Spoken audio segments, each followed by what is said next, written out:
le curé dans ses petits souliers. C'était un dimanche, et pas n'importe lequel, un dimanche de Pâques. On dirait que le soleil avait sorti ses rayons un peu plus tôt pour annoncer une journée magnifique en l'honneur de la résurrection du Fils de Dieu. À l'époque, je commençais déjà à me rebeller contre la plupart des cérémonies du culte catholique. D'abord les messes. Je me posais plein de questions sur leur utilité. Je les trouvais passablement monotones. Toujours la même litanie, à part le sermon du prêtre qui pouvait changer d'une messe à une autre. Et encore, après avoir assisté à un certain nombre de messes, j'avais fini par remarquer que les sermons reprenaient à peu près les mêmes thèmes. Le mystère de la création, l'amour du prochain, la fornication, le sens du sacrifice du Fils de Dieu, la place de Dieu dans notre vie, les signes avant-coureurs de la fin du monde, le jugement dernier, la vie après la mort, la fragilité des richesses terrestres, etc. Mais ce qui me dérangeait par-dessus tout, c'était le caractère vénal de certaines cérémonies. Par exemple, les messes payées qu'on faisait chanter à l'intention des âmes du purgatoire, pour soi-disant précipiter leur ascension au paradis, aux grandes dames de la grande majorité des décédés, dont les parents n'avaient pas les moyens de commander une messe. Comme si les mortels que nous sommes pouvaient savoir quelles sont les âmes qui se purifiaient au purgatoire et quelles sont celles qui étaient ailleurs. Le plus détestable, c'était que les messes et autres cérémonies payées étaient hiérarchisées. Il y en avait de première, de deuxième et de troisième classe. La première payant plus cher que les deux autres, et ainsi de suite, comme quoi, mais il argent, mais il wangao. À chacun donc, suivant ses moyens, à la traka. Mais qu'est-ce que cela pouvait bien faire au clergé catholique, que je sois content ou pas content, que j'aime ou n'aime pas la plupart de leurs pratiques? Les plus riches continueront de payer des messes de première classe pour le repos sans délai des âmes de leurs proches, laissant pourrir au purgatoire ceux qui n'ont pas les moyens de payer. Imaginez que même moi, qui tempête contre le système, j'ai déjà fait chanter une messe. Vous vous rendez compte? J'ai payé de mon argent gagné à la sueur de mon front pour faire chanter une messe. C'était pour le repos de l'âme de maman. J'avais seulement 2 ans quand elle fit le grand voyage dans des circonstances troublantes que je ne décris pas ici. 20 ans après, un de ses cousins germains, mon cousin aussi pour lequel j'avais le plus grand respect, décida que son âme traînait encore quelque part au purgatoire et qu'il fallait faire chanter une messe pour la sortir de là. J'avais 1000 autres choses à régler avec l'argent, mais que voulez-vous? Je ne pouvais pas décevoir le grand cousin. Même si j'allais de moins en moins à la messe, je manquais rarement celle des grands jours, comme le dimanche des Rameaux, le vendredi saint, le dimanche de Pâques, la veille de Noël.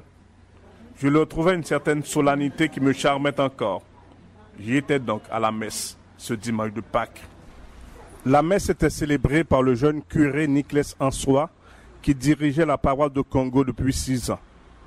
Je me souviens bien de son arrivée à Congo, un matin de février, pour remplacer le père Rodrigo, un prêtre blanc qui nous était venu d'Espagne. Les gens de Congo aimaient bien le bon vieux père Rodrigo, qui vivait très près de ses paroissiens et aidait comme il pouvait celles et ceux qui étaient dans le besoin. Ce n'était pas sans raison qu'au départ du vieux religieux espagnol, le village pleurait comme aux funérailles d'un être cher.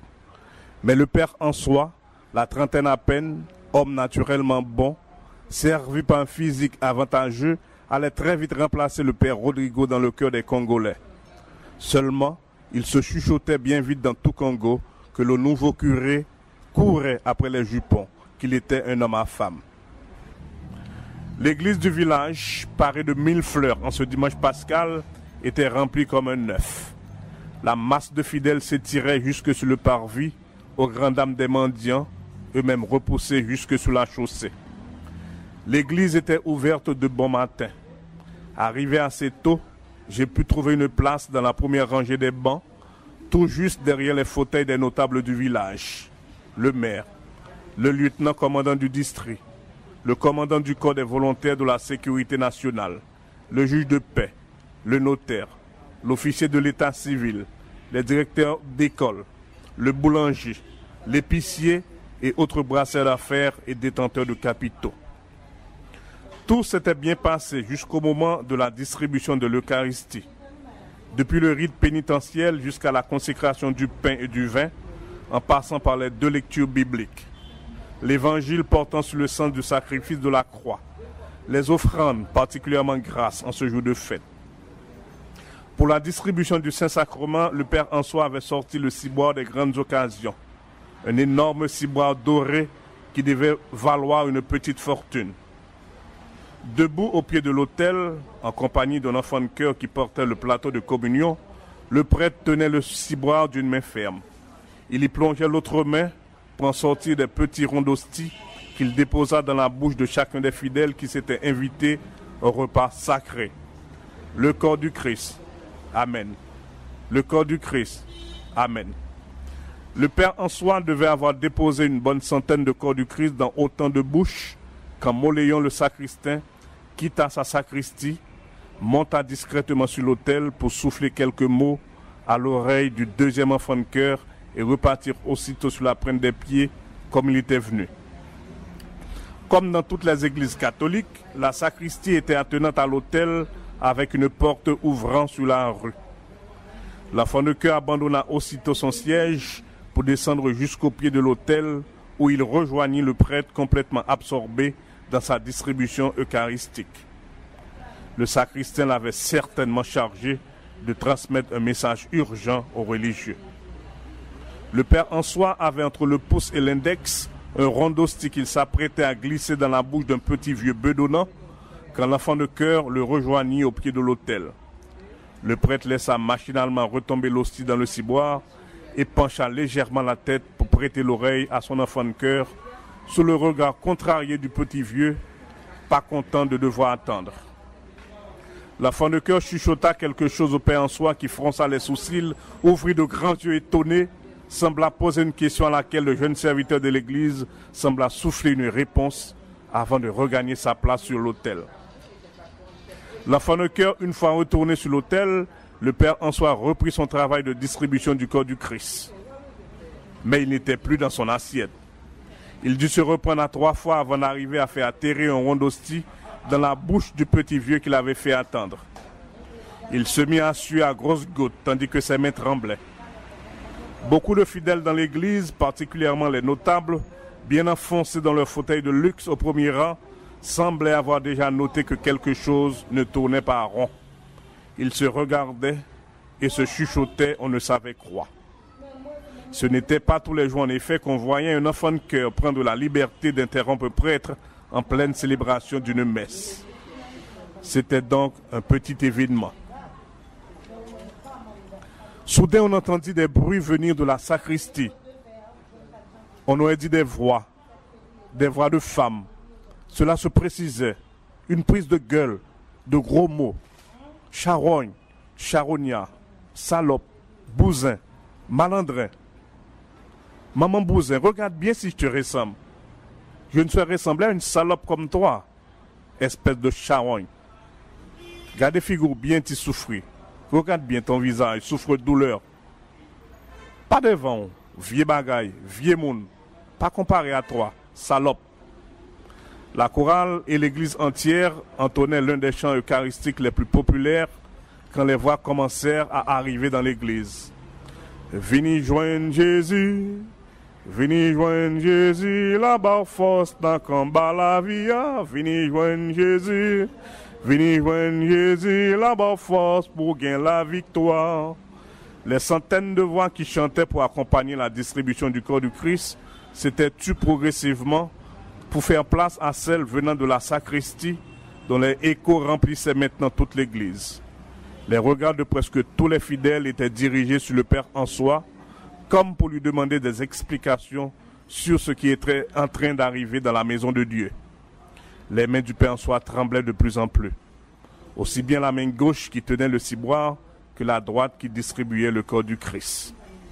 Il avait de plus en plus mal à distribuer les hosties qui n'arrêtaient pas de retomber dans le ciboire, désormais vacillant dans sa main gauche tremblotante. Des gouttelettes de sueur, dont certaines allaient s'écraser dans le ciboire, perlaient de plus en plus sur le front soucieux du prêtre.